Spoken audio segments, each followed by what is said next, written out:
KGF. What is the real story behind the legend of KGF? KGF, Kolar Gold Fields, was completely electrified in 1902.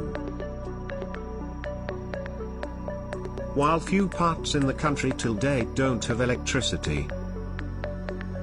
Such was the value behind KGF, the world's second deepest gold mine.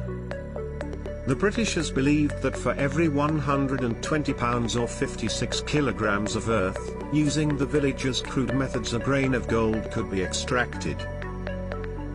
They knew what could be done with the hands of professionals. The land could open up large gold reserves.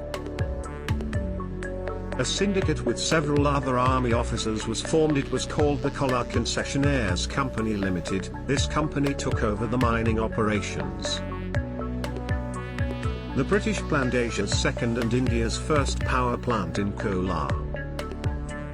In 1900, Central Electric Company from New York established the power plant. Its length was 148 km of transmission lines, which was the longest in the world. Soon, the candles and kerosene lamps in KGF were replaced by bulbs, even before Bangalore or Mysore electrified. While in 2019, several parts of the state still experience power cuts, but by 1902, KGF had uninterrupted power supply. In the core of the town were the families of British and Indian engineers, geologists, and mine supervisors. They lived a grand colonial lifestyle, completed with a golf course, tennis court, a club with dance halls and bars, cottages and bungalows, with gardens and quarters for the employees, churches and chapels. For British engineers and others across the globe, Kolar was known as Little England. But this was in sharp contrast to coolie lines, the name given to the makeshift homes occupied by miners, a majority of whom were Tamil migrants. Life was hard on the other side, with more than one family often occupying one such shed. It was famous for its rat invasion, where workers killed over 50,000 rats a year. Workspaces were no different.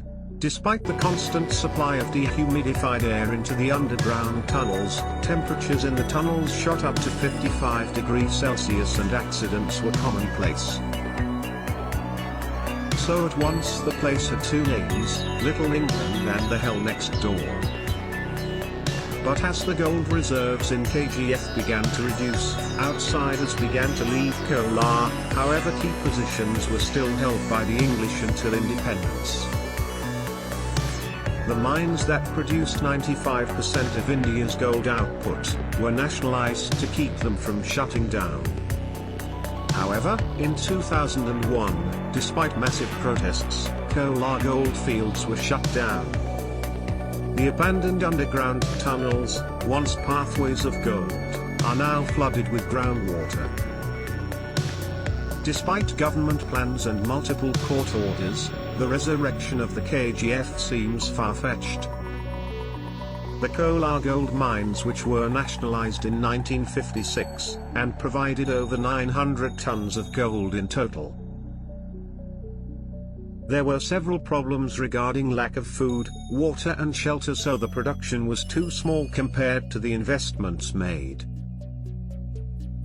The two main townships which came up subsequently in KGF were Robertson Pit and Anderson Pit, which were named after two British officers in the mines. The ruins of these structures and some memorabilia continue to exist. Who would have thought once a land of gold would now just be a lost la la land?